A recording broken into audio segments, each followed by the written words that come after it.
mbooloo mi asalaamaaleykum ñu ngi nuyu ñëpp di am mbégte bu rëy ci teew fii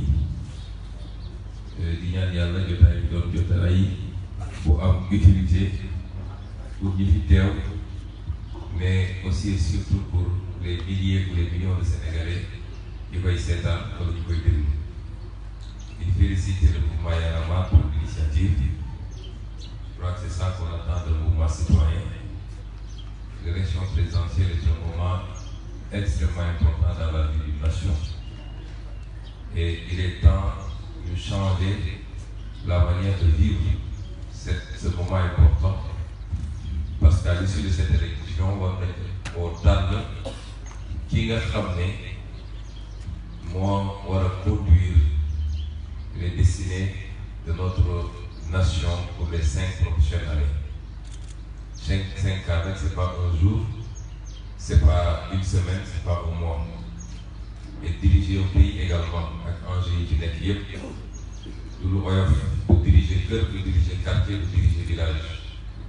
Et il est temps que ñu fexe ba Sénégalais yi xam l'importance de cet événement dans leur vie ou dans ce qui va se passer dans leur vie, probablement les 50 prochaines années wala lu ko ëpp.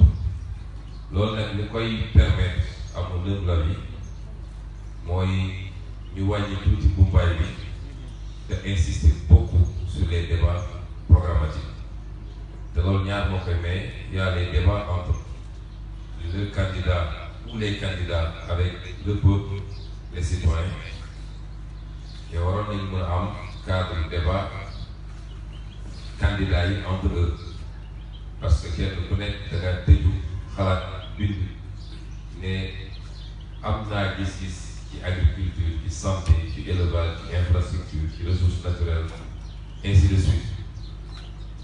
kon kenn ku ne su amee gis-gis ci loolu ñooñu bokk am gis-gis te ñoom ñëpp am benn mbir mooy être président de la République war nañ leen mën a confronter parce que comme on dit fu amul opposition wala concurrence déroulé day yomb comme nag volet boobu malheureusement mënul am parce que ñenn ci candidats yi confirmé wuñu mais je crois qu'il y a même une autorité de régulation qui ne régule que lorsqu'il s'agit de l'opposition d'ailleurs, parce que tous les amis qu'on voit de l'autre côté nous sont des autorités du Worti. Comme tel est d'accord, je crois que plateforme bi Y en a marre mettre en place, c'est une plateforme qui peut se substituer valablement à cela, comme tous les candidats vont passer, à l'exception d'eux. Et c'est pourquoi nous sommes très très contents d'être là et d'avoir à nous soumettre à l'inquisition populaire, j'allais dire, que nit ñi mën a poser librement leurs questions et que dans la mesure de notre capacité, on va y apporter des réponses appliquées ou tirées de notre programme et notre libre vision. Je vous remercie.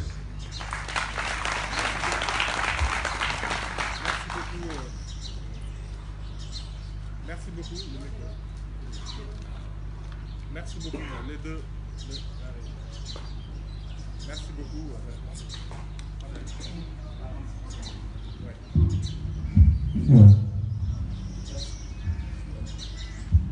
Merci beaucoup président Sonko pour ces mots.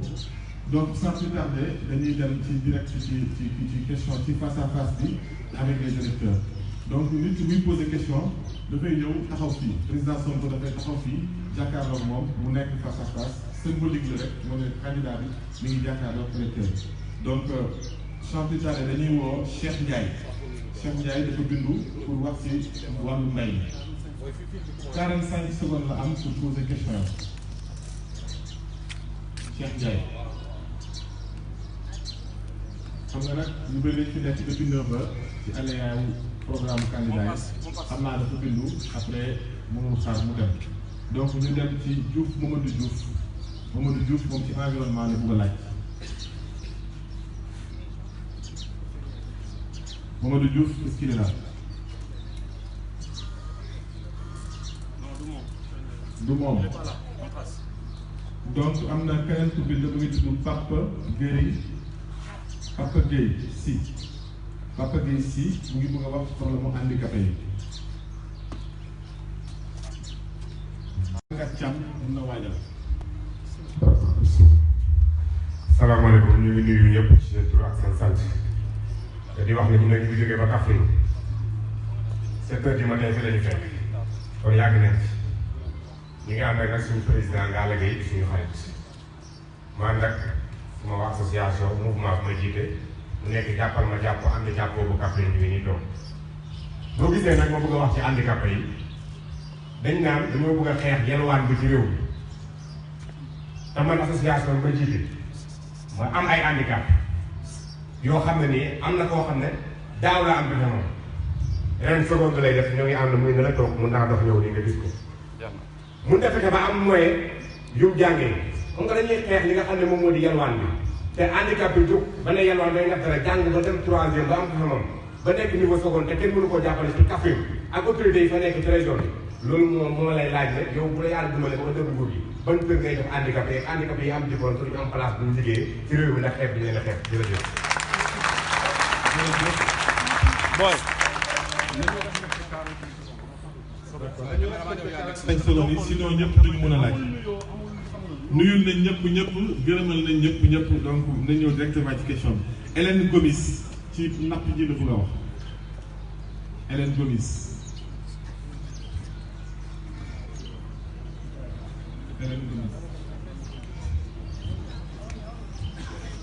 Amadou Niass se prépare.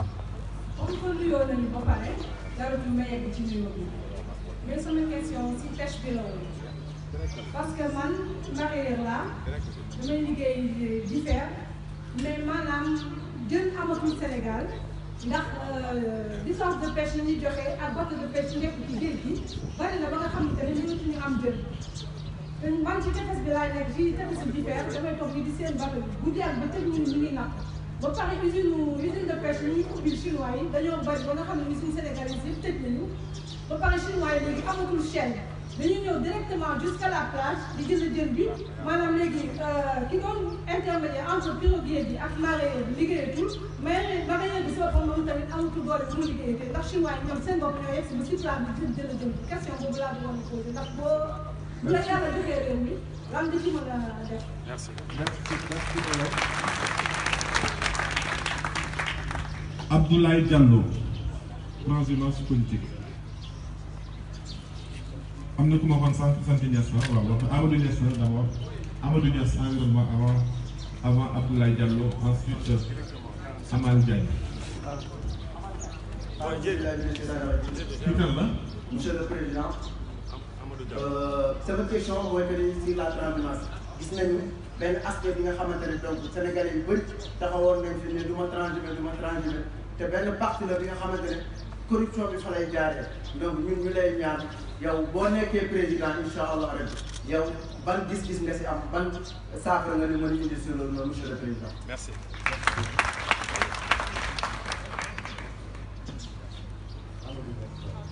Amadou.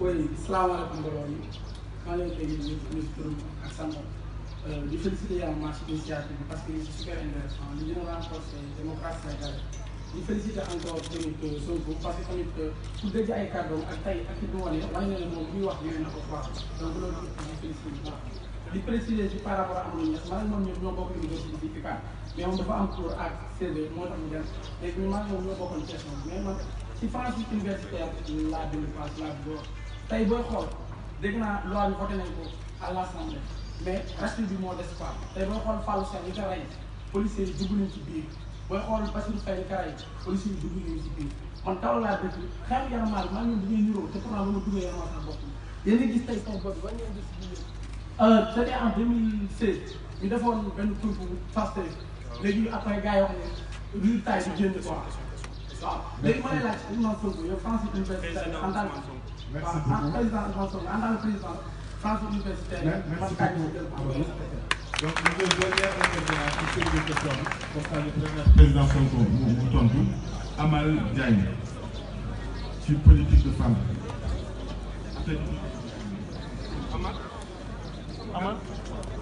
Amal Diagne. Bon, bu fi nekk. Ah, c'est toi.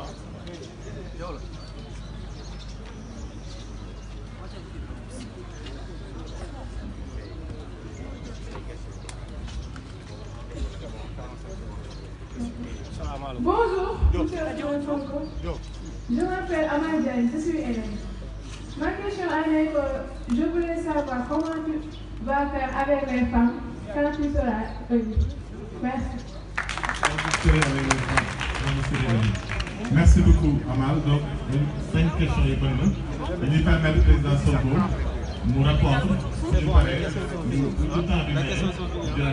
Oui, il y aura d'autres questions. Président Sonko, vous avez la parole.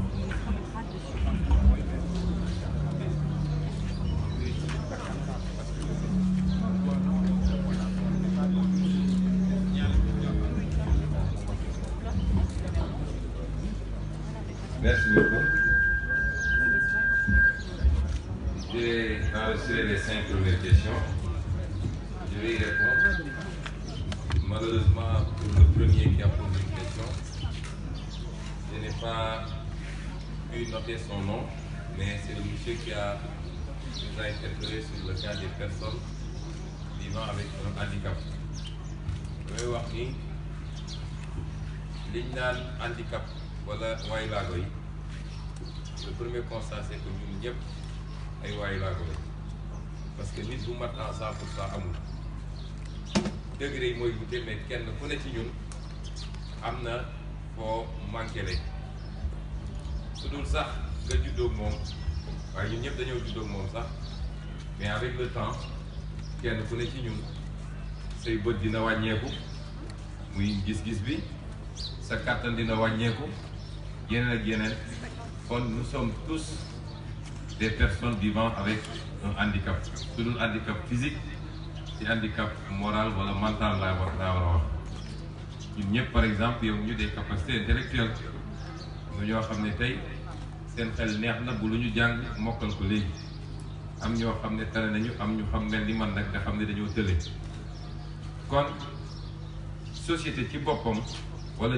doomu aadama ci boppam mooy ku doye di ak ku matadi su du woon loolu on n'aurait pas besoin d'avoir ce sentiment d'être obligé de vivre ensemble parce que chacun a besoin de l'autre ñi nga xam ne nag ñoom la yàlla nattu seen bos gën a fës bokk na ñuy nattee société bu moderne société bu jaar yoon mooy ni muy traité néew di doole mi ak ni muy traité way laago mi ba tax constat yi ñëpp def nañ ko les personnes vivant avec un handicap Sénégal xaw nañ leen a sàggane trop ba ñenn ñi ci ñoom pas ñëpp nag ñenn ñi ils éprouvent le besoin ne dañuy dellu di tàllal loxo ci mbedd mi wala yu mel noonu te loolu rafetul ba tax ñun ci suñu programme dañ ci dugal benn aspect am solo ci ñi nga xam ne ay waay laago lañ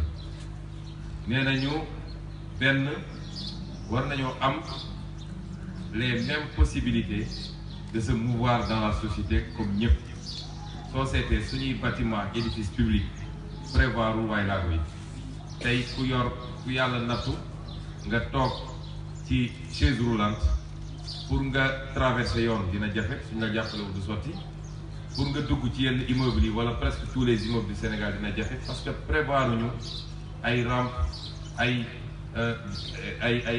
escalier wala ay kii pour nit ki mën a mënal boppam pour accéder à ces édifices publics ñu ne donc dinañu voter des lois pour que tous les édifices publics ak yoon yi ba ci bus yi ñuy dugg mën a respecter un minimum de normes pour que waay laa goñ mën a déplacer comme ñëpp dem nañu ba constater ni même quelquefois waay laa goñ bëri duñu voter parce que accès au bureau de vote sax dafay métti ci ñoom te prévoir ñu dara lu koy luy permettre ñu jël leen en charge loolu bu weesoo ñu ne ils ont droit aux mêmes chances offertes par l'éducation, mais aux mêmes chances d'accéder à un travail décent. loolu nag bu jaree ñu def lu ñuy wax une discrimination positive ba nga xam ne dinañu mën a am les mêmes formations parce que nit mën a nekk waay laago waaye yee ci yàlla may ko ci xel loo xam ne ku cëram mat amul loolu. gis nañ fii de grands scientifiques yoo xam ne dañoo juddaale ak silmaxa suñ la tuddalee yenn tur yi ba ne la kooku nag daanul gis wala kooku daanul dégg da nga naan loolu nu mu mën a amee parce que doom yàlla moo koy joxe. donc gannaaw bu ñu leen permettre par l'éducation publique ñu am chance yooyu dinañu opérer une discrimination positive pour que mu am des quotas de recrutement dans tous les secteurs publics et privés yoo xam ne dañ koy réserver ñooñu nga xam ne dañuy woowee waay laago bu dee nag remplir nañu les conditions parce qu'on ne peut pas prendre pour prendre mais ki jàng ba am les mêmes diplômes am les mêmes aptitudes ñu war a def test emploi ñu xool peut-être bi muy déposer CVM sax gars yi xamuñu woon ni kii il vit avec un handicap bi mu ñëwee di def test nag ñu xool ko gis ni dafa am laago mu àndal ñu bëgg ko écarter loolu l'État prendra toutes ses responsabilités pour que ñoom ñu bañ a am cette discrimination là du seul fait de leur handicap qui ne ressort absolument pas de leur faute personnelle. laaj nañ ñu aussi ci wàllu pêche bi wax naa ko ba démb wala barki démb à Saint-Louis wax naa ko Mboro wax naa ko Kayar partout où on est passé muy zone de pêche suñu mbokk mool yi ak mareyeurs yi problème mu pêche du problème mu ay moteur hors bord du problème mu pirogue gouvernement bi fi nekk li mu bëgg a naxee pêcheurs yi mooy andi nañu ay moteurs subventionnés chaque fois dama leen naan suñu leen doon jox sax ay avion de pêche wala ay gaal yuy naaw te su ngeen duggee ci géej gi du ngeen fa fekk jën ça ne sert à absolument rien. donc la première préoccupation mooy fexe ba suñu duggee ci géej gi fekk fa jën parce que loolu mooy dundal napp li koy andi nag mooy premièrement accord de pêche yi nga xam ne signé nañ ko ñu ne dañu ne buñ ñu wóoloo ba dénk ñu réew mi on va dénoncer ces accords de pêche te lu jëmee tefes bi ba benn distance boo xam ne 12 miles la dootuñu nangu benn gaal bu ciy napp lu dul nos pirogues traditionnelles sénégalaises bu ñu nappee ba pare il faut qu'il débarque au Sénégal kuy napp dans les côtes sénégalaises rek il y aura une obligation de débarquer sur nos côtes sénégalaises parce que bu ñu ko defee accompagner ko avec une politique industrielle une politique qui nous permette de Cap Skirring à Saint-Louis avec le secteur privé national ñu am ci des usines de transformation boobu la ñuy mën a jox la valeur ajoutée à nos produits halieutiques parce que tey Sénégal qu'est-ce que ça exporte soo xoolee tableau exportation bi on n'exporte que des produits frais ou des produits bruts jën gi soo ko exporté frais li mu lay rapporter en devise c'est très faible mais boo ko transformé fii def ko en pot là où le kilo de poisson te rapportait 1000 le kilo de poisson te rapportera 5000 et c'est comme ça qu'on parvient à réduire le déficit commercial améliorer la balance des paiements mais soo ko deful yaa ngi dans un rapport de domination où les gens viennent prendre tes matières premières et le prix qu'ils te payent en retour c'est pas un prix qui te permet de t'en sortir bu ñu defee loolu ba noppi nag sécuriser le secteur de la pêche qui emploie quand même 600 000 personnes minimum officiellement et qui aurait pu employer 1 million ou 1,5 million personnes su ñu defee li ma wax nii créer un secteur industriel halieutique ñu koy transformer fii loolu nag la ñuy doog a dugg nag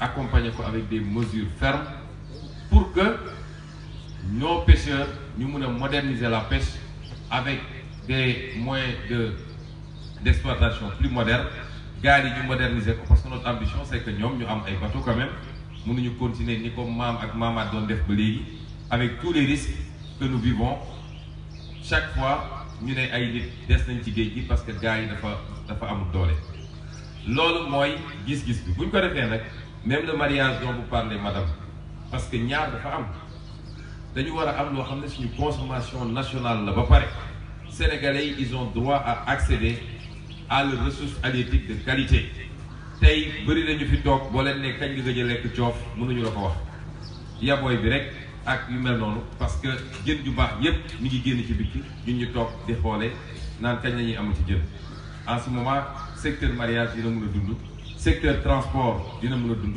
secteur conservation des produits halieutiques dina mën a dund am na ko laaj aussi te loolu nag dañ koy def j'insiste avec l'entrepreneuriat national une économie nationale ne se développe pas avec du capital étranger majoritairement ba ñu ñàkk ñëw investir Sénégal mais sooy ñëw li ñu suñu première priorité mooy ñu fexe ba dooleel suñu secteur privé ci secteur yoo xam ne yomb nañu parce que nag usine de pêche war na yomb Sénégal yi secteur yi nga xam ne nag jafe nañu parce que amaguñu technologie bi wala amaguñu capital bi mën nañu accepter waa bitim réew ñëw mais dañ koy encadrer benn il faut que ñu def joint venture avec des Sénégalais ay Sénégalais bokk ci capital bi am minimum 50%.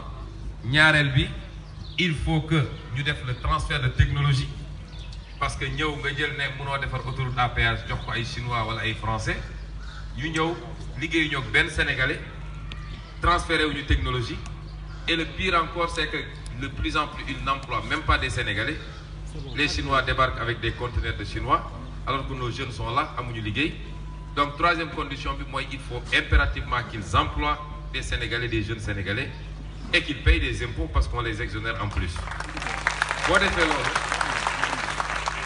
loolu boo ko defee Sénégalais biy liggéey kooku benn yoon ñaari yoon dina xam nuñ koy defee ba mun a ber daaraam moom ñu am des entrepreneurs nationaux qui pourront faire la prochaine fois une autoroute à péage ou une cimenterie parce qu'ils ont travaillé avec des gens qui ont transféré la technologie laaj nañ ma ci transhumance muy terme boo xam ne dafa rafetul sax ci nit parce que c'est un terme consacré pour le bétail mooy ñiy sàmm bu ñu nekkee fenn ba gis ni jur gi amatu fa ndox amatu fa ñax bu mu lekk ñu ne nañu doxantu tuuti xool feneen ñun nag du ñu ay bàyyi ma su ñu demee nag ba nit liñ koy mandargal liñ koy askanal mooy lu ñu mën a mandargalee ab bàyyi ma ça suffit largement à décrire le phénomène et surtout wane ni lu salte la lu ñaaw la ñun nag dañoo gëm lenn barki démb defe naa à Dagana j'ai rendu hommage à un homme politique non pas parce que je suis d'accord avec moom wala ñoom lu ñu yore réew mi ñu yore woon réew mi mais parce que au moins wane na fidélité ànd ak nit ci bi muy métti ñu ànd daan gagné ànd gouverner ànd daanu mu toogaat bi muy métti ba tey jii mais c'est ça la politique da ngay am conviction ñeme nekk ci benn parti ne parti bi laa gëm tant que maa ngi ci biir neex na ñu ngi ensemble naqare na ñu ngi ensemble et au-delà de tout mais il faut kii communiste la kii fasciste la kii libéral la kii socialiste la et cetera te idéologie yoo xam ne la bëri na lu ñu bokkul lu ñu àndul donc su dee programme bi rek bu dee libéralisme moo ko lal ak communiste bu ci nekk dafa xanaa moom bàyyi na kon idéologie bi mu gëmoon pour mën a nekk ci programme communiste ba tax ñun dañu gëm ni surtout notre génération nous devons réhabiliter la politique et réconcilier les Sénégalais avec la politique te li koy permettre mooy ñu jiital valeur ci politique jiital jikko ju rafet jiital ay principes neex na naqari na on a fait cette option là et si Dieu nous confie le pouvoir soyez sûrs que d'autres du ñu nangu kenn et je suis très catégorique dans ce que je dis du ñu nangu kenn naan maa ngi woon j'étais opposé à lui démb mais bàyyil ma gaawantu dem yóbbaale sama base bu mel ni ab bétail nga yor pour ñu jox ma foofu benn gâteau loolu dootul am si nous sommes au pouvoir mënul am il faut que chacun reste là où il est et qu'il continue à se battre là où il est et qu'on ait des gens qui gouvernent et des gens qui s'opposent kenn ku nekk yor doole ji la yoon jox ak constitution jox ñu doxal réew mi loolu la ñu gëm ñun. Amadou Niass a posé une question sur les franchises universitaires. Je crois que dans votre question il y a deux choses qui ne sont pas totalement liées. Franchise universitaire mooy alkaati yi waruñoo dugg biir université mordom yi am nag mën na am biir université comme mën na am ci biti parce que quand les étudiants manifestent ils se limitent pas à l'université léeg-léeg dañuy génn nekk ci tali bi dugg ci koñ yi te gëm naa ni sax am na ci yoo xam ne peut-être yenn cas yu am peut-être hors de l'université sax la amee kon ñaar yooyu bokkul franchise universitaire lu ñuy dëggal la parce que par essence l'université est un temple du savoir. L'université par essence ne doit pas être une zone d'insécurité et de violence. Loolu taxoon ñu ne ay forces de l'ordre armés jusqu'aux dents ils n'ont rien à faire à l'université parce que c'est pas des criminels qui sont à l'université. Comme les forces de l'ordre n'ont rien à faire dans le domicile privé de quelqu'un parce que c'est pas un criminel qui y habite avec sa famille. Mais nag loolu c'est pas un droit absolu. C'est pas un droit absolu parce qu'il y a des cas où les forces de l'ordre ont le droit d'entrer chez moi parce que def naa lu wàcc yoon. Noonu la amee des cas où les forces de l'ordre, c'est des cas exceptionnels, peuvent entrer à l'université également. Il ne faut pas qu'on comprenne la franchise comme un droit absolu boo xam ne même su doon étudiants yi ñu ngi dóorante ay jaasi biir université nit ñi di dee ñu ne non comme c'est l'université kenn du fa dugg. Tant que les choses fonctionnent correctement, les forces de l'ordre n'ont pas à entrer dans les universités. Mais suñu demee ba xam ni ñàkk dugg université li muy yàq moo ëpp suñu duggee bu boobaa les forces de l'ordre doivent entrer mais en respectant les conditions minimales d'engagement. Parce que problème bi ñu am avec nos forces de défense et de sécurité mooy il y a eu beaucoup de bavures ces dernières années. C'est pas seulement à l'université. Quand il faut qu'on renforce la formation. J'ai toujours rendu hommage à nos forces de défense et de sécurité. Et ku àndoon ak ñun ci campagne bi gis ni ñu comporté woo da ngay xam ni nag gars yi am nañu de bonnes forces de défense et de sécurité. Mais quelquefois gëm naa ni am na aussi un petit problème de formation. Ñun ñëpp on déplore souvent boo amee contact avec les forces de l'ordre la manière dont ils se comportent nga comparé ko ak soo demoon tey Europe. Bu ñu arrêté sa auto sax correction bi ni ñu lay saluer ni soo defee infraction ñu jël du ñu wax ak yow duñ la yooxu dem bind dañuy bind ñëw teg jox la duñ la laaj fukki dërëm nga xool léegi yenn comportement yi am ci suñu force de sécurité yi il faut dire les choses telles qu'elles sont. Il y a beaucoup de choses à faire en termes de formation et que nos forces de défense doivent comprendre que le citoyen n'est pas un ennemi, n'est pas un adversaire. L'étudiant qui a des pierres qu'il jette, yow tu as été formé à la gestion de ces genres de situations-là. Jarul ngeen di génne ay fetal di tirer bañ naan ab étudiant rot na fi parce que simplement il réclamait une bourse. Et c'est ça le plus grave, c'est-à-dire balaa ñuy xool sax les effets nañ njëkk a xool lan mooy la cause. Au XXIe siècle que des étudiants puissent être confrontés à ce problème élémentaire de fay yu ñuy suñu bourse pendant qu'on met des milliards à distribuer ci ay chanteurs wala ay yu ñàkk fayda yoo xam ne amul benn solo. Donc moi je considère que les franchises universitaires vont être renforcées, les conditions, les cas dans lesquels l'armée ou la police aura le droit d'entrer dans les universités seront limitativement énumérés, mais surtout bien former nos forces de l'ordre pour que nous sachions dans quelles conditions il faut engager et quelles sont les limites de l'engagement. Monsieur Amal Diagne, Madame Amal Diagne a demandé naka la ñuy comporter avec les femmes si on est élu. Madame, nous nous comporterons de la même manière qu'on s'est toujours comporté avec les femmes.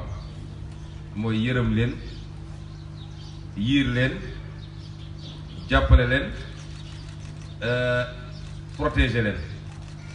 Nee nañu nag égalité, mais ci biir égalité bi yéen seen bopp yéen a njëkk a wax ni il faut qu'on protège les femmes parce qu'elles sont victimes de beaucoup d'abus, de beaucoup de sévices. Boo demee suñu programme am na ñu ci wax ma jël ci ñaar wala ñett rek. Premier bi mooy j'ai entendu un gros débat sur le congé maternité bu ma ne 6 mois. Yërëm jigéen ñi ak xam maternité ni mu méttee ak ni mu diisee.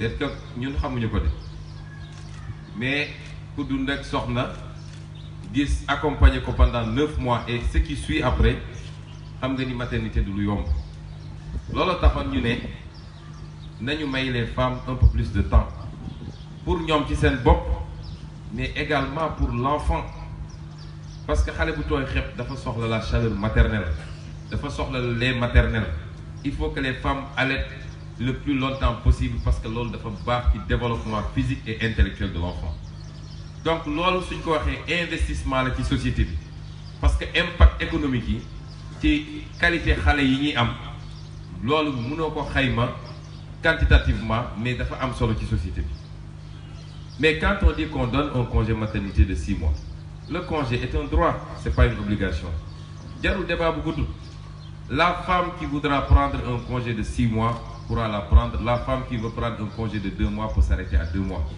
parce que c'est un droit simplement c'est pas une obligation moi j'ai été fonctionnaire pendant longtemps je restais 4 ans sans prendre un congé parce que c'est un droit si je veux je prends si je veux pas je vais travailler et la femme qui prendra ce congé de 6 mois je peux lui assurer une chose parce que dañ ne way suñ ko defee les entreprises ne voudront pas recruter les femmes l'État qui prend une mesure est-ce que vous savez ce que c'est qu'un État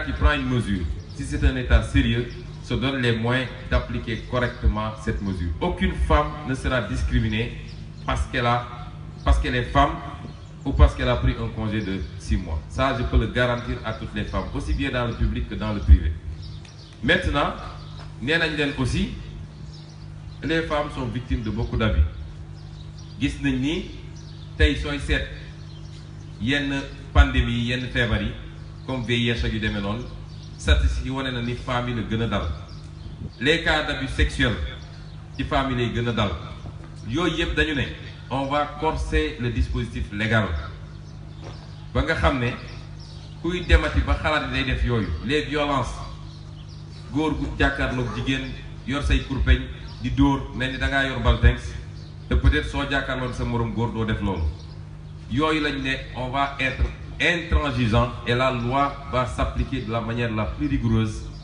parce que dafa am loo xam ne société bu moderne bu civilisée mën na koo nangu ñetteel bi mooy par exemple les cas de femmes qui ont une grossesse indésirable parce que simplement siif nañ leen wala yu mel noonu ñu ne on va mettre en place un cadre pour mu am test paternité su dee dañu joxoñ ne Massamba ko def wala Mademba parce qu'il faut que les gens assument leur part dans ce qui se passe munoo def li ngay def ba pare bàyyi benn xale bu ndaw mu yor xale war a débrouiller moom doom si le test de parentalité est positif l'homme va assumer sa part de responsabilité pour l'éducation de cette femme ñu yokkati ne on a constaté aussi que les femmes qui décèdent duñu reverser leur pension à leurs enfants alors qu'un homme qui décède on reverse la pension aux enfants c'est une injustice à réparer une femme qui décède ses enfants auront droit à cette pension et enfin sur le plan foncier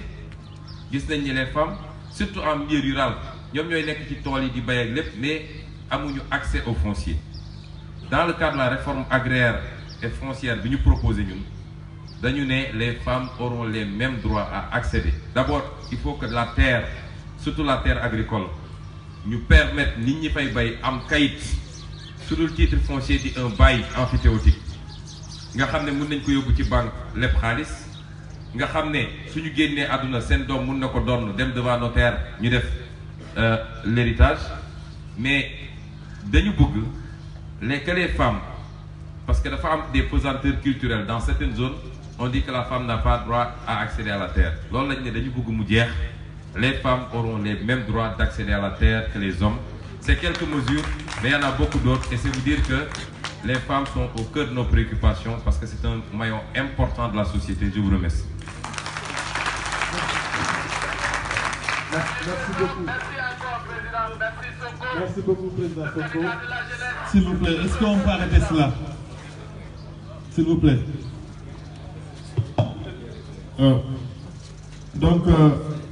On va attaquer la deuxième partie, deuxième liste de questions. Après, le Président Sonko répondre avant de libérer parce qu'aussi il a un agenda extrêmement chargé et vraiment c'est avec beaucoup de sacrifices qu'il a accepté de venir. Il ne faut pas aussi que nous abusions. Donc sans plus tarder, dañuy woo Babacar Thiam. Babacar Thiam. président Ousmane Sonko man Babacar Thiam maa ngi leen nuyu di la wax ni la loo xalaat ci géej gi nga xamante ni ngi dox jëm ci kër yi loo xalaat ci gis-gis bii nga xamante ni bii dafa am ay président yoo xam ne dañuy am ay courtier loo xalaat ci jeunes yi nga xamante ni dañu war a liggéey te amuñu liggéey rawatina jigéen ñi maa ngi lay wax nag di la xamal ni la ñeent ñi ñu affiché fii kenn lañu dem pare xaw ma kan la ne waaye kenn la ne du wax ko maa ngi sant yëpp. Monsieur Fassi qui peut poser une question sur l'environnement.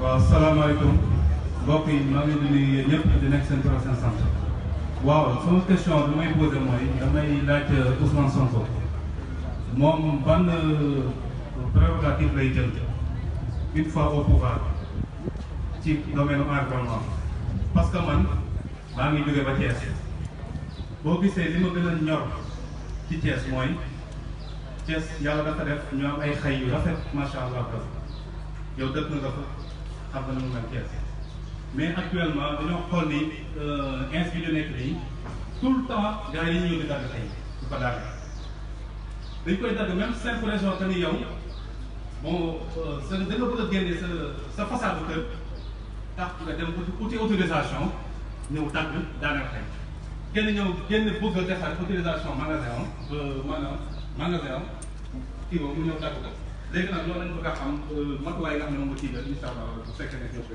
maa ngi jël. Merci beaucoup. Maman Faye veut poser une question sur la culture. C'est le moment de faire un clin d'œil à Douta Seck, le centre culturel Douta Seck, qui a accepté et nous a accompagnés à organiser ce plateau. Vraiment, Madame Gassama et toute son équipe, on vous remercie beaucoup. Et aussi, c'est tout le monde de la culture aussi qui s'associe à elle pour dire qu'ils veulent connaître votre programme culturel, Monsieur le Président Sonko. Maman Faye. Alors, bonjour Monsieur Sonko. Alors, je m'appelle Maman Faye, présidente du réseau des managers entrepreneurs des cultures urbaines. Alors, ma première question, c'est déjà quelle sera votre position par rapport aux fonds qui existent déjà dans la culture, que ce soit pour la cinématographie, le hip-hop, mais aussi l'aide à l'édition. C'est aussi quoi la planification que vous avez déroulée pour créer une industrie forte, une industrie culturelle et forte au niveau du Sénégal. Et puis aussi, quelle est la planification pour non seulement plus de centres culturels régionaux, mais aussi mieux les outils. Merci. Cheikh Ndiaye, Ousmane Ndoye se prépare.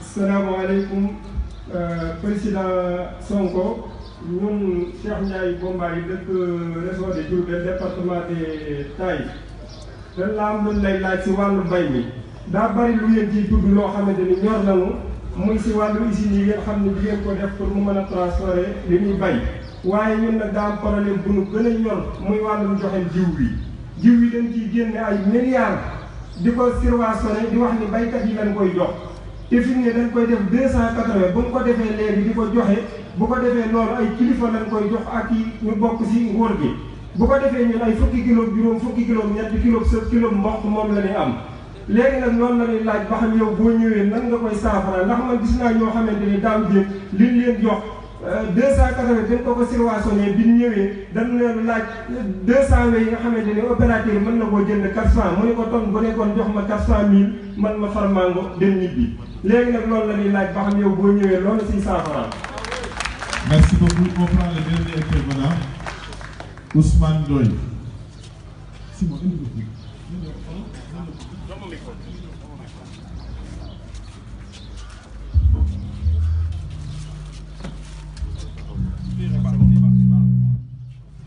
Bon, merci. D'abord, maa ngi féliciter Y'en a marre et di féliciter le candidat Sonko du ñëpp toog. J'étais en personne mobile et je dirige une organisation qui œuvre sur la sécurité des véhicules sénégalais. Car vous savez qu'au Sénégal aujourd'hui, surtout à Dakar, l'hôpital de CTO de Grand Yoff font 6 000 interventions par an sur des accidents de la circulation. causés par des accidents de la circulation, 20% causés par des accidents domestiques et des accidents de travail. Vous allez au niveau du l'hôpital de principal, font 14 000 interventions par an. Ça veut dire qu'au niveau de Dakar, il y a 30 000 accidents par an. Et vous avez 200 interventions par mois. Vous avez 350 interventions par mois, y compris Sédhiou, Kolda, etc., Kaffrine et autant d'autres régions. Donc, je pense que le développement du débuté, si la population est augmentée, mais qui confie là 14 millions d'habitants, depuis 1960, donc, le développement qui demande ici, une population qui s'augmente, mais pas une population qui diminue. Nous avons des taux d'handicap qui s'augmentent de jour au jour. Actuellement, les handicapés sont ici 20% de notre population sénégalaise. Donc, M. Sonko, nous avons ce programme qui cadre la sécurité routière, avec un mois de mondial, qui déficit de médecine, etc. Et tout cela, pour les Sénégalais, nous faisons assister à une intervention rapide. Ça concerne 5 ministères, le ministère de l'Intérieur, le ministère des Forces armées, le ministère de la Santé, le ministère de la Justice et le ministère des Forces armées. Je vous remercie. Merci beaucoup Ousmane Loï. Je profite aussi pour dire que le centre culturel Douta Seck tey dama leen di beral loxo ñu ngi def liggéey bu am solo ci handicapés yi di leen ci accueillir di leen former mais pour que président Sonko répondre cette fois dañ koy permettre mu toog parce que kii xam nañ ne programme bi li ci des bëri na mi ngi war dem ci meeting pour mu économiser énergie bi du des ci campagne bi président Sonko vous avez la parole. Merci xam naa ni Fadel dafa am sollicitude rek mais Fadel je suis encore assez frais malgré la campagne et je dirais que Babacar Thiaw ak Youssoupha Sy question yi ñu posé dafa xaw a niro parce que wala benn point bi muy li jëm ci environnement dinaa ñëw donc si Youssoupha Sy je vais traiter la question de l'environnement mais pour question bi Babacar Thiam proposé ci justice ñëpp xam nañ ni l'un des grands problèmes du Sénégal si ce n'est le plus grand problème c'est un problème lié à la justice réew nag bu amul justice bu équilibrée, équitable, équidistante, libre et indépendante réew mu démocratie mënu fa am. Et donc aujourd'hui je crois qu'il n'y a aucun candidat, aucun, même ñi nga xam ne ñoo fi ne tey te di def daal di instrumentaliser totalement la justice wala ñi fi musoon jaar te def la même chose koo ci dem ci programme am di nga gis ni à peu près c'est les mêmes choses qu'il propose presque pour la justice et ñu ci ëpp dañuy référencer mbir mi ne ci assise nationale lañ ko jëlee. Donc justice c'est plus une question de volonté politique et d'avoir un leadership politique bu jub bëgg dëgg ak di ko jëfe qu'un autre problème lié à la structuration. Mais on peut améliorer la structuration. C'est pourquoi nous on a dit si on nous confie ce pays, les réformes ñu bëgg a def ci justice mooy président de la République, l'exécutif ne peut pas continuer à avoir des moyens de pression sur la justice. Et moyens de pression yi benn mi ngi ci président de la République ni muy siéger au Conseil supérieur de la magistrature et donc war a am sañ-sañ ci déroulement carrière magistrat yi te nee nañu ces deux pouvoirs séparés. Même si c'est deux pouvoirs virtuellement séparés, le deuxième élément important pour qu'on ait séparation de pouvoir, il faut que les pouvoirs soient séparés et équilibrés. Mais sous président de la République siégé, ça déséquilibre. Donc, sous déséquilibre, nous avons de justice.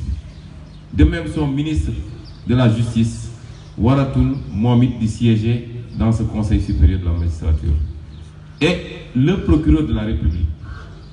Parce que c'est un des éléments les plus problématiques, le lien ambigu entre le procureur de la République et le ministre de la Justice. Et c'est pourquoi nous avons dit le lien organique entre le procureur et le ministre de la Justice peut continuer. moi tout ce qui concerne le budget du ministère de la justice ak yu mel noonu moom mun na des ci ministère de la justice mais lien fonctionnel dootul am le ministre de la justice n'aura plus à donner des ordres de poursuite au procureur de la République. Théoriquement ministre de la justice am na sañ-sañ joxe ordre de poursuite mais amul sañ-sañu ne procureur de la République arrête des poursuites mais fii Sénégal on sait que le ministre de la justice donne des ordres de poursuite mais donne aussi des ordres pour arrêter les poursuites dañu ne dootul am sax sañ-sañu doxe des ordres moom aspect organique bi rek lay gérer. Troisièmement dinañu créer un organe composite nga xam ne tous les acteurs de la justice dañ ci représenter. Il y aura des magistrats, il y aura un représentant peut-être de l'Assemblée nationale, il y aura le barreau, et ainsi de suite. Et c'est cette organe collégial mooy statuer désormais sur le déroulement de la carrière des magistrats mais dootul doon le président de la République. La ca des c'est renforcer maintenant les moyens d'action de cette justice pour qu'elle puisse travailler dans les meilleures conditions. Parce que quelquefois quand tu vas dans les tribunaux, va dans les départements, est-ce que je suis dans un tribunal? Les procès se tiennent dans des conditions extrêmement difficiles. Beneen bi tamit mooy les corps de contrôle de l'État. Parce que c'est un élément pour nga mën a egg su dee pour contrôler l'action publique corps de contrôle yooyu muy OFNAC, IGE, Cour des comptes, etc. ñoom ñoo koy def. ñu dañ ne corps de contrôle yooyu il faut qu'on les sorte de la tutelle du président de la République.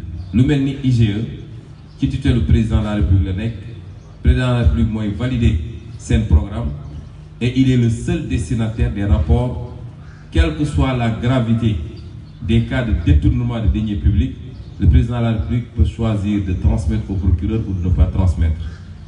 Loolu lañ ne le président de la République n'aura plus de lien avec ces corps yooyu dañuy doon des corps autonomes qui définissent leur programme, qui les déroulent. De même que la Cour des comptes, parce que la Cour des comptes est sous la tutelle du ministre de la Justice, qui fait la même chose que le président, bu ko neexee mu transmettre, bu ko neexee mu bàyyi. Ñu ne non seulement il faut regrouper ces corps de contrôle avec maintenant des chambres spécialisées, mais génne leen de toute tutelle de l'exécutif, leur permettre de faire le travail, de donner directement au procureur de la République. Mais même dans le cas où le procureur de la République traîne les pieds, ñun dinañ jox à ces corps-là la possibilité de saisir directement le juge et de se substituer au procureur de la République pour que les personnes coupables d'actes déviants puissent être jugées et condamnées comme il se doit s'il est avéré qu'ils ont effectivement été indélicats avec le bien public. Aspect yooyu dafa am solo pour renforcer la justice définitivement dans ce pays. L'autre question que vous me posez, c'est la jeunesse. On nous parle souvent de la jeunesse et de l'emploi de la jeunesse, l'emploi des jeunes. Ça, ma réponse souvent, c'est de dire, en termes d'emploi, il y a deux choses que je ne ferai jamais. Bi ci njëkk mooy ñëw taxaw ak Sénégalais yi ne leen su ngeen ma falee je créerai tant d'emplois. Loolu politicien bu leen ko wax, c'est un démagogue. L'emploi ne se décrète pas. On crée les conditions de l'emploi et à partir de ce moment, les gens ne viendront pas de la planète Mars ou du Japon pour venir prendre des emplois. En tout cas, si les conditions sont suffisamment créées. Donc, il faut créer les conditions de l'emploi. La deuxième erreur que je ne commets pas, c'est que l'emploi, c'est l'emploi. Tous les Sénégalais, hommes, femmes, jeunes, moins jeunes, ont droit à un emploi décent.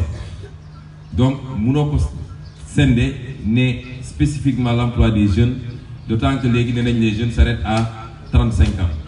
Est-ce que la personne qui a 44 ans comme moi, qui n'a pas d'emploi, est-ce qu'elle a moins droit à un emploi qu'un jeune qui a 25 ans? Je dis non. Donc parlons d'emploi globalement. Si on crée les conditions de l'emploi, les jeunes étant majoritaires dans ce pays, 65%, évidemment les jeunes vont bénéficier beaucoup plus de l'emploi que toute autre catégorie. Mais quelles sont les conditions pour créer l'emploi?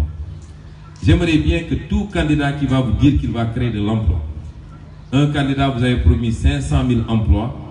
Au moment du bilan, Dieu sait qu'il n'en a pas créé le tiers. Tey taxawaat na ne ñañ ko joxaat mu def 1 million d'emplois. Mais la question qu'il faut poser à chaque candidat, moi, quel schéma vous allez mettre en place pour créer l'emploi? Moi, je vais vous dire qu'est-ce qu'on va faire pour créer l'emploi. Et chacun d'entre vous pourra après apprécier de la faisabilité ou de la cohérence des propositions qu'on formule. Le premier élément qui fait qu'on ne peut pas créer de l'emploi au Sénégal, moi, on n'est pas un pays souverain. Un pays souverain ne peut pas donner des emplois à ses fils. Un pays qui n'est pas souverain ne peut pas donner des emplois à son fils. Vous savez pourquoi? Parce que bu dee 84% de ton économie mi ngi ci loxo waa bitim réew, même si tu fais 10% de taux de croissance, les 8,4% sortent du pays. Tu n'as pas créé une croissance pour toi-même. Et c'est pourquoi depuis 3 ou 4 ans on nous parle de taux de croissance. Tey la pauvreté bi gën a bëri, tey le chômage bi gën a ay, parce que la croissance n'est pas inclusive, elle n'est pas endogène. La croissance sort du pays. Le premier combat, c'est de reprendre notre souveraineté. Pour reprendre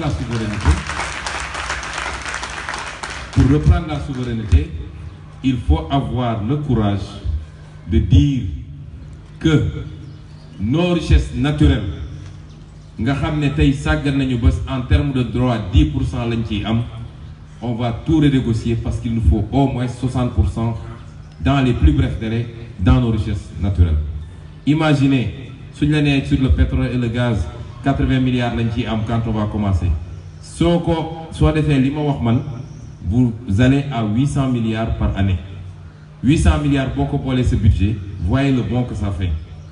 La deuxième chose, c'est qu'il faut protéger notre économie. Loolu nag fi muy jaar mooy APE yi Macky Sall signé, bis buñ ko ratifié, bu yóbboo ñu xam ne suñu filière industrielle, suñu agriculture, suñu pêche, tout est mort. Nous on devient des consommateurs pour d'autres producteurs, mais on n'existe plus. Troisième chose tout aussi importante, moi, il faut privilégier l'entrepreneuriat national. Dama wax toujours sama bopp la gënal tekkiwul ni dama la bañ. Tous les pays fonctionnent sur la base du patriotisme économique. Muy Amérique, muy France, muy Italie, muy keneen ak keneen. La guerre de l'acier dont on nous parle actuellement entre les États-Unis et les autres, c'est quoi? C'est le patriotisme économique. La guerre commerciale entre la Chine et l'Amérique, c'est le patriotisme économique. Ñun dañ ñoo noot ci xel d'abord. C'est ça notre premier problème. On a créé des élites complexées. Boo posé yenn débat yi ñu ne non, fais attention, ñii dañoo am doole, lii soo ko waxee doo dem, alors que ñooñu c'est ça qu'ils appliquent et c'est ça qui justifie leur développement. Il n'y a pas à recréer la roue si on veut se développer. Il faut qu'on s'assume et que li nga xam ne mooy di ñu yàlla wërsëgal ci richesse ñu fexe ba mu des fii, waaye fii biir Sénégal ñu fexe ba privilégier doomu réew mi. Quand j'ai refusé de prendre du carburant de Total à l'Assemblée nationale, certains ont dit que c'est de la démagogie politique. Mais que non. Mais mënuma am fii EDK, Touba Oil, Elton, je ne sais pas, Aydon, des Sénégalais qui se battent pour exister. Ñu ñëw l'argent public, parce que li ñuy jox Assemblée nationale, c'est l'impôt des Sénégalais. Au lieu ñu delloo ko mooy ñu xam ni on ne développe pas le Sénégal à part avec la France produit Renault, produit Citroën. Dërëmu français bi Renault ak Citroën lañ koy jëndee, même su doon yeneen marques yi ñoo gën a baax. Donc ces gens qui nous disent oui, vos discours là c'est du nationalisme, eux-mêmes c'est ce qu'ils font tous les jours chez eux pour protéger leur économie.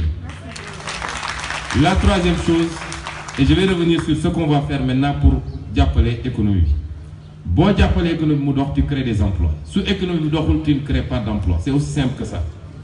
La troisième chose, mooy koppar gi, le franc CFA. On ne peut pas se développer avec le franc CFA. Je suis catégorique. Mënul ne. C'est-à-dire dañ lay jox koppar goo xam ne ñi ñu ko bàyyil dañ ko fi bàyyi woon pour que ñoom seeni entreprise mën a continuer liggéey fii sans supporter les risques de change. Loolu mooy franc CFA.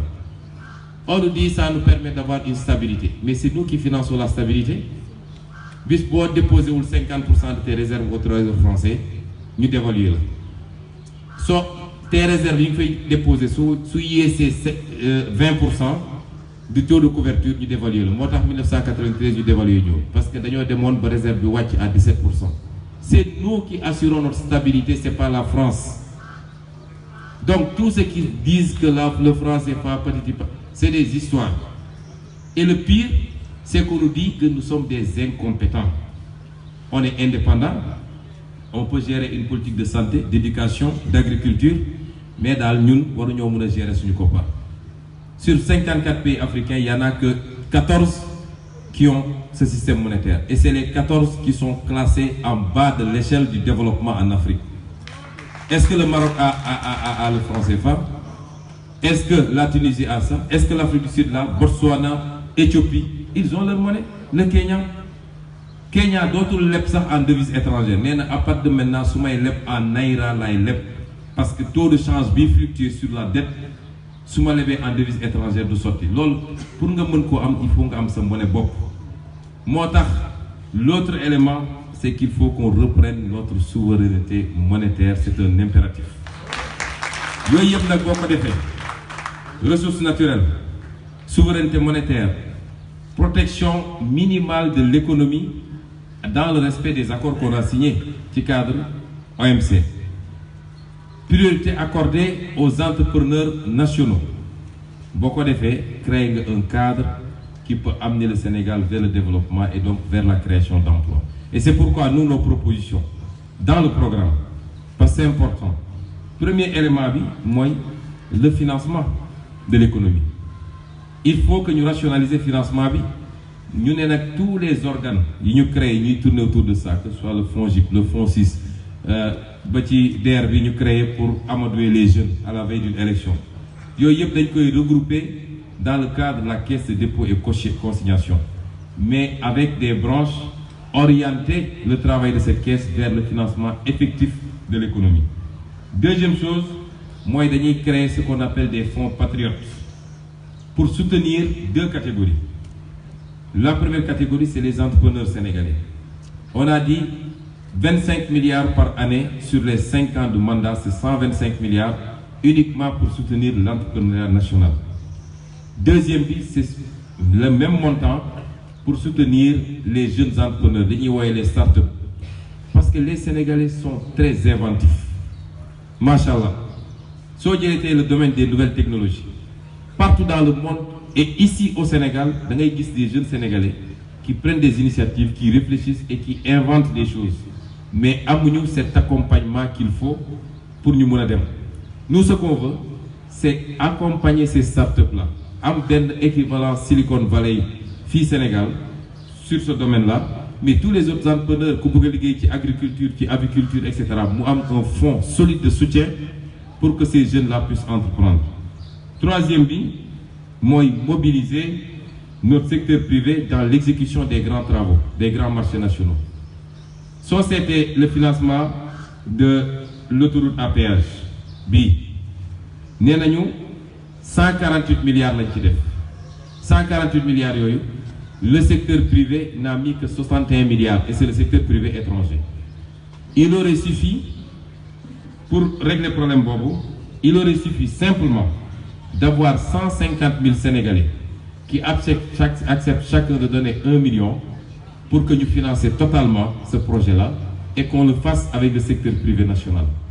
Mais tay def nañ ko jox ko une entreprise étrangère nga xamné 61 milliards rek la ci dugal sur un financement bo xamné initialement c'était 148 milliards compte non tenu des indemnisations yenen parce que so dugalé yépp ëpp na 300 milliards yow nga dugal 61 milliards ñu jox la suñu autoroute à péage nga fixer tarif yu la neex di surexploiter les Sénégalais nguuru Sénégal tok di sétane parce que ñemewuñu sax wax ni halte. Ce qui est le plus frustrant dans ce qui se passe, nos gouvernants, nous avons tous des moyens, ragalwa bitim rew, ñëmé sa wa rew. Lu né mën nga ko tek sa wa askan, mais pour tout ñëwé lu né mën nga ko def. Ça c'est un élément extrêmement important, faire les choses en mettant en place ce qu'on appelle des garanties souveraines. Parce que lolu daf ñuy permettre au lieu suñu nguur yi di dem lepp Exim Bank. parce que soo demee leb Exim Bank par exemple soo lebee Exim Bank China chinois yi dañ lay lebal mais teg ci des taux d'intérêt yu garaaw ba pare ne la nag chantier yi tu vas les faire avec une entreprise chinoise par la force mais kuy ëmb sa sànqal ëmb sa sutura comme on dit mais su ñu defee un fonds de garantie souveraine nos entrepreneurs mën nañu jël place boobu ñuy jox ñeneen parce que doo dem lebi ci biti. Ensuite, adapter le cadre légal pour un financement participatif mooy di def ay appel public à l'épargne sénégalais yi ñi ci tane war nañoo mën a joxe loo xam ne day constituer l'épargne nationale ñu ciy jël pour financer nos trucs. Il y a aussi le fonds d'investissement privé des Sénégalais de la diaspora pour participer au capital social des entreprises multinationales parce que ñun dañoo bëgg entreprise buy jógee ci bitim réew di liggéey dina am une part minimale du capital boo xam ne ay sénégalais ñoo koy téye te loolu bëgg nañu mettre en place un fonds buy accompagner les sénégalais qui veulent entreprendre pour ñu mën a jël des parts d'action. Il y a aussi pour dajale toujours les fonds la réduction du train de vie de l'État gars yi gis ngeen suñu nguur gi suñu homme politique yi li ñuy yàq ci alalu askan bi bu ngeen ko xamoon loolu rek suñ ko rationaliser woon financer na l'emploi des jeunes ñun li ñu wax mooy boo supprimer les institutions inutiles au conseil naka lañ ko tuddee HCCT ban sénégalais moom mën a wax lan mooy njëriñ bi fii wala conseil supérieur conseil économique environnement xam lan social kan moo mën a wax lan mooy njëriñam ci Sénégal. Et rien que ces organes-là nous coûtent 15 milliards minimum par an au Sénégal. Nga jël les surfacturations sur les marchés publics, c'est 230 milliards par année minimum au Sénégal. waxuma la nag la corruption ak yeneen yii yëpp nag boo ko dajalee di nga jox état les moyens de créer le cadre pour booster l'économie et quand tu boostes l'économie tu crées des emplois par milliers et les jeunes et les moins jeunes vont trouver de l'emploi au Sénégal. Nous, c'est ça qu'on vous propose, ce contrat, mais on ne va pas venir vous donner des chiffres comme ça. Celui qui dit qu'il fait 1 million d'emplois, il n'a qu'à vous dire comment. Parce que moi, j'ai une économie, moi, j'ai une ressources naturelles, moi, privilégier les entreprises étrangères au détriment des entreprises sénégalaises. Comment est-ce qu'il peut créer des emplois dans ce pays? On m'a posé aussi une question. Je vais aller très vite parce qu'on me dit que mon grand frère est arrivé. On m'a posé également une question sur l'environnement. Débat environnement de Forum au cœur du débat de cette élection-là. J'ai une fois entendu quelqu'un dire les gens ne parlent jamais d'environnement. J'ai dit il faut aller lire mon livre. Parce que nous avons bien identifié les risques environnementaux au Sénégal. ñeent la ba juróom bu ci njëkk mooy l'avancée de la mer. bàyyiwuñ ci xel nag de mais gis nga lii commencé am diggante goxu mbaj Guet Ndar am fii à Rufisque am Bargny am feneen si on y prend garde tout le littoral sénégalais géej gi dina ko nangu. Deuxième risque bi c'est l'avancée du désert au nord. Dans les 50 ans à venir si on ne prend pas des mesures radicales le Fouta sera invivable. Troisième risque bi mooy suñu forêt yi nga xam ne tey soo demee Casamance nous qui avons grandi là-bas dans tout le Fogny il y a pratiquement plus de forêt te su doon sax lu ñu dagg mu an ñëw ci économie nationale mais dagg jàllale Gambie des gens traité ko foofu génne réew mi Sénégal amu ci dara. Quatrième risque bi c'est les remontées salines tey xorom si mi ngi nangu tool yu bëri dans le Saloum dans le sud du Sénégal partout terre agricole yi mi ngi wàññeeku parce que xorom si mi ngi remonté. Ça c'est les risques environnementaux yoo xam ne balaa ñu doon def 1,2 milliard ci benn train boo xam ne 38 kilomètres il fallait prendre des mesures radicales. Nous avons fait des propositions pour l'avancée de la mer. Am na des techniques et des technologies qui existent. Le Japon nga xam ne c'est une île boo xam waxuma la avancée de la mer waaye ay tsunami lay am. Le Japon a élaboré des techniques très sophistiquées nga xam ne ci biir géej gi la ñuy casser la force des vagues ba vagues yi suy egsi ci côte bi dootul am doole. Ces techniques on peut les appliquer au Sénégal parce qu'on est moins exposé que le Japon. Il faut y mettre les moyens, il faut réorienter les priorités du Sénégal. C'est la même chose pour l'avancée du désert. et les impacts sur l'agriculture et l'élevage.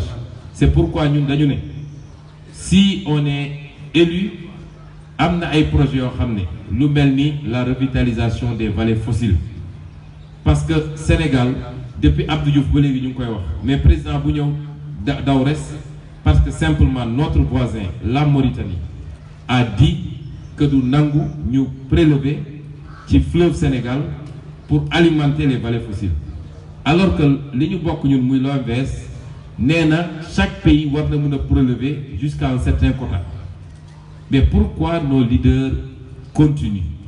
J'en profite pour parler des rapports de bon voisinage. À l'Assemblée nationale, je me suis battu contre le partage de notre gaz 50-50 avec la Mauritanie. Senghor avait pris sur lui de donner la rive gauche sans consulter les Sénégalais, au nom du bon voisinage. Il avait pris sur lui de donner une bonne partie de notre frontière sud à la Gambie au nom du bon voisinage. Ñu ñëwaat ne jox nañ suñu pétrole mais xanaa bon voisinage benn côté rek la war a jóge dem tey quand les pêcheurs sénégalais traversent pour aller aux eaux mauritaniennes on leur tire dessus wala ñu tëj leen kaso. Ça c'est le bon voisinage. Suñu ne pour notre agriculture on a besoin sans compromettre le fleuve Sénégal qui en période d'hivernage par exemple day am crue ndox mi walangaan lépp dem déverser vers l'océan. On aurait pu capter tout ça pour revitaliser nos vallées fossiles et recréer les conditions d'une agriculture et d'un élevage. Pourquoi nos hommes politiques reculent devant ça? Lolo, nous aussi on est élus. Je prends l'engagement. Toutes les vallées fossiles, muy bu Bawol, muy canal Kayor, muy feneen ak feneen, on va les revitaliser parce que suñ ko defee, on recrée la vie, l'élevage et l'agriculture dans tout le Sénégal et dinañu mën a bay 12 mois sur 12 wala ñuy bay 3 mois sur 12. Ça c'est important par rapport à l'environnement. Pour les questions liées aux forêts et autres, il faut appliquer simplement la législation. Je vais accélérer parce que on me dit que le temps qui nous était imparti est quasiment arrivé à terme. On m'a posé aussi une question sur la culture. La culture, comme disait l'autre, est au début et à la fin de toute civilisation. Malheureusement, au Sénégal, la culture, dañ ko jàppee po. Boo nee culture rek, nit ñi fecc lañ lay wax ak wéy ak nangam. Mais la culture, c'est un facteur extrêmement important de développement. Et il faut qu'on conçoive la culture beaucoup plus comme un facteur économique que comme un facteur de jouissance simplement. Si on veut donner à la culture le cachet du am dans un pays. Et pour cela, il faut que l'État accompagne sérieusement la culture. Dafa am d'abord lu ñuy wax la production culturelle, am loo xam ne les sites culturels la, am aussi les acteurs culturels. Benn bu ne dafa war a am lu ñu ciy def. Nous avons des sites culturels formidables. Am nañu nature boo xam ne soo demee dans les îles du Saloum wala dans les îles de la Casamance, Djogé, Carabane, etc. Soit des dans le parc de Djoudj au nord. Partout au Sénégal, il y a des sites formidables que des gens aimeraient venir visiter. C'est des sites culturels, sans compter le patrimoine historique, parce que la colonisation a laissé des vestiges. La deuxième chose, c'est la production culturelle, qui est une production artistique. Mouille musique, mouille danse, mouille artisanat de manière générale. J'ai dit hier à Ngaï que je ne peux pas admettre que le Sénégal exporte des pots alors que nos artisans qui sont très compétents ne peuvent pas accéder à cette ressource-là pour défaire ñu sacs, ay ceintures ak yeneen yoo xam ne monde entier xam nañu qualité li ñuy def. Donc il faut accompagner les acteurs culturels par la mise en place de fonds. Non seulement le fonds culturel national dont vous avez parlé, madame, mais dans notre programme, on a dit qu'on va exiger que dans chaque budget communal et dans chaque budget départemental, nous inscrivons des fonds culturels conséquents. Évidemment, comme nous avons une politique de décentralisation très approfondie pour que les collectivités locales aient les moyens de leur politique, nous pouvons faire au niveau national. Au niveau de chaque commune et chaque département, on va inscrire des fonds culturels conséquents pour que depuis la base, le quartier, la ville, la région, jusqu'au niveau national, les acteurs culturels puissent avoir l'accompagnement. Mais également l'accompagnement social. Les acteurs culturels n'ont aucun accompagnement social. Kenn ci ñoom amul protection sociale, kenn ci ñoom amul retraite, wala néew na su amee, kenn ci ñoom amul assurance maladie, ainsi de suite. Et pourtant, c'est un pan entier. Les acteurs culturels n'ont ëpp dans ce pays que les fonctionnaires. Et nous, dans notre programme, on a dit on va mettre en place un système allégé de protection sociale avec des transferts de l'État. Par exemple, tous les impôts à caractère social, la taxe sur le tabac, la taxe sur la pollution, yooyu yëpp dañ koy reverser à ce système de protection sociale, mais avec des cotisations minimales pour que l'acteur culturel mën a faju, lui et sa famille, même su amul les moyens de le faire, qu'il puisse à la fin de son, en tout cas à 60 ans, mu mën a am retraite comme ñëpp, di percevoir une pension, qu'il puisse être protégé contre les accidents de travail, ainsi de suite, ainsi de suite. C'est tout un programme. En tout cas, nous vous invitons à lire notre programme. Vous verrez qu'on a beaucoup prévu pour les acteurs culturels. Ensuite, maintenant, je crois qu'il y a une question sur la sécurité routière. La sécurité de manière générale, on a beaucoup développé. Et mon temps d'antenne aujourd'hui, au niveau de la RTS, je l'ai enregistré hier à Saint-Louis, c'est sur la sécurité. Mais vous savez, la sécurité routière, ça interpelle tout le monde. Là, amna lo xamné nak état bi la, parce que quand vous voyez quelquefois yenn auto yi di daw Sénégal, vous vous dites comment ce véhicule a pu avoir une visite technique ici au Sénégal. Et pourtant, on arrête des véhicules neufs, on les soumet à des contrôles, on les verbalise même, mais tu vois des véhicules yo xamné depuis avant ma naissance, ba légui ñi ngi fi di daw, et pourtant suñu démé contrôle technique, ñu jox leen le contrôle technique. Ça, c'est la responsabilité de l'État. Que ñi nekk ci circulation bi aussi, les hommes en tenue, et qui ferment les yeux sur des cas graves, parce que simplement, quelquefois, pas tous les hommes en tenue, je tiens à le dire, les gens ont donné quelque chose, ça relève de la responsabilité de l'État. La qualité des routes, ça relève de la responsabilité de l'État. Mais il y a un aspect éducatif important. Chacun d'entre nous doit s'éduquer à respecter au minimum le code de la route. Parce que chacun d'entre nous, nous nous connaissons entre Sénégalais, nous faisons ce que nous voulons aussi quelquefois dans la circulation. Chaque jour, nit romb la def li muy def, boo wàccee sa vitre ne ko saawaay boo moytul saaga la ciy tegal.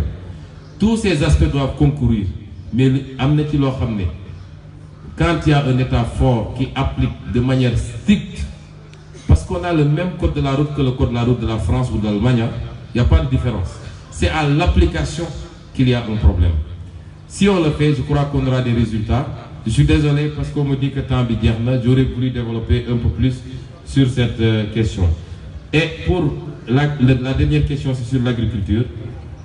Volet agriculture yëpp, agriculture mooy baykat bi nañ ko encadrer. C'est la première chose.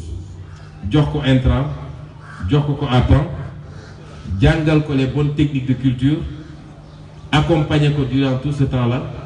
Bu paree ba récolter mu mun a commercialiser, parce que àll bi ma dugg yëpp Saloum, Sine ba Casamance nit ñi nee nañ ma gerte baa ngi nii, tomate baa ngi nii, meew maa ngi nii pour les éleveurs. Les gens sont obligés de bazarder ko parce que mënuñu commercialiser. Et on s'est rendu compte que segment yooyu yëpp am na benn mafia, il faut dire les choses telles quelles, boo xam ne avec la complicité de l'État moo fi nekk. Li muy am ci mbay mi baykat bi ñàkk pendant 3 mois mënu ko am ci mbay bi ñun nag si on nous fait confiance loolu dina jeex dootul am intermédiaire entre baykat bi ak usine bi ñuy liggéey day doon baykat bi usine bi ak état bi, parce que état bi mooy doon le garant, mais dootuñu nangu mu am intermédiaire. Gannaaw nag bu ñu accompagner sur la phase bi jiitu, mais aussi on met en place des industries qui peuvent transformer tout ce qu'on produit au Sénégal pour créer de la valeur ajoutée. Kon am nañu yëg-yëg ci mbay mi, wax naa léegi problème mu ndox mi, baykat itam dañu war a xam ni bay buy def 2 mois ou 3 mois ci at bi mënul doon bay bu rentable. Il faut ñu accélérer yokk ko bu baax. Kon c'est les questions qu'on m'avait posées. Malheureusement temps bi daf ñoo dab, ñu ngi leen di gërëm bu baax leen sant.